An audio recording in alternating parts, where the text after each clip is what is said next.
All right, I wanted to make a quick video about what I think is next for Bitcoin. So, for the last 9 months or so, Bitcoin has been in this bear channel, and it's been making these attempts to go up. Each of these moves up. These are breakout attempts up. However, we've also been getting these lower lows, and so that's basically just been in a bear trend for for several months now. But now this is different. We are now getting a clear breakout above this channel. Before, it was respecting this trend line the whole way down, and it was validated by the uh, the equal trend line we can copy down on the bottom here. This breakout, let's look at it. We got a bull close above it here. Make the bars a little bigger. We got a bull close here, followed by more closes that were higher up. And then look at this pullback. It came back exactly to the trend line and to the moving average. Tested it there. Went up. Tested it again in the same way, creating a double bottom. So we have a double bottom at the moving average and testing the support of this channel. And now we've gotten a couple strong breakout bars. To me, that looks like there could be more up for Bitcoin. Now, how far up are we thinking? Well, what preceded this trend line down was this strong leg up. So it's like a large flag. Here's the flag pole, and then here's the flag. And now we're getting a breakout above that flag.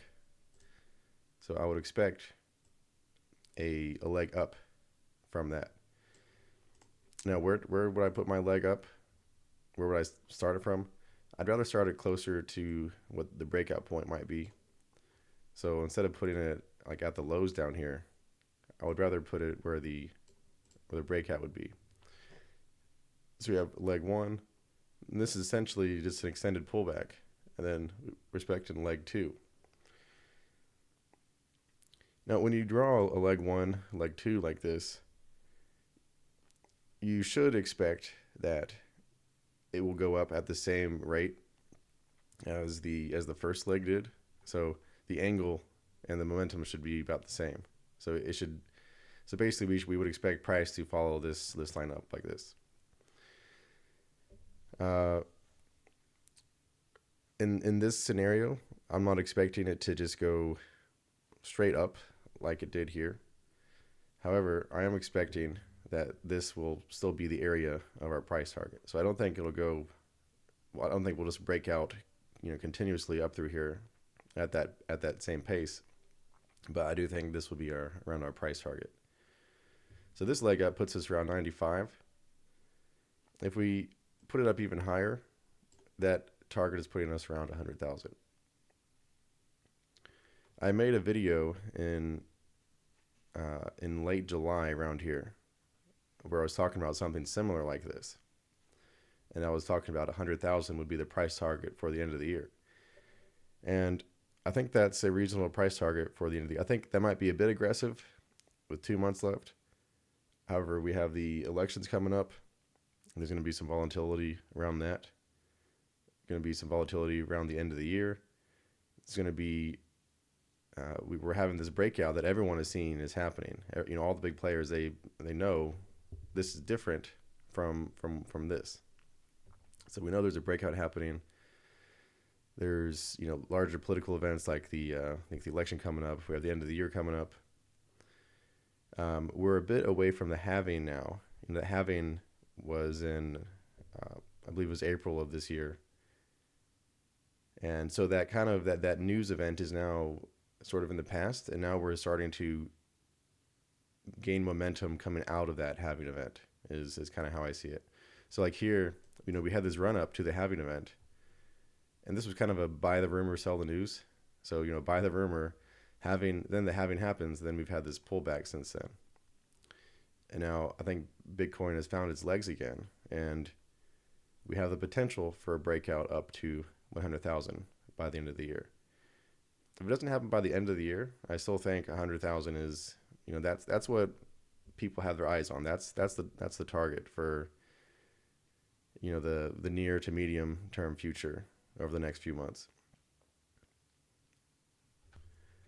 If you remember, during this time or during this time or during this, on any of these sell-offs, if you remember, it was not a good feeling. People that were long Bitcoin, people that were, believers in Bitcoin, it was not a good feeling watching this happening, because it was looking like we were going to have a longer term pullback. So, instead of just a few days down, it looked like we were going to start to be really in a longer term bear trend for Bitcoin. But instead of Bitcoin continuing lower, what we've had is at these levels through here, instead of it breaking out and following through, these levels have just started to act as support. So this level here, like it broke out but failed to go lower. Tried again and failed, so we have a double bottom there. Now we have this high above this high, and we have this low above this low. So we're getting higher lows and higher highs. The bears that were selling through here, like I said, a lot of people were getting worried, and it was looking like it might be the start of a longer bear trend through here. So the people that were selling, that were betting on that, if they see this, what are they thinking? They're worried now. Now they're thinking, I might be the one on the wrong side. If I'm short through here, I'm the one that's on the wrong side. And what are they gonna have to do? They're gonna have to buy back their shorts. So some of that has already happened. When we see these spikes up, like these few bars here, and then these couple bars, a lot of that is bears shorting, and a lot of it is also bulls recognizing what's happening and buying. So we're at the stage where we have bears shorting, and we have bears buying back their shorts, and we have bulls get long. So there's a real good chance that this breakout can continue up, and good chance we can get to 100,000 by the end of the year.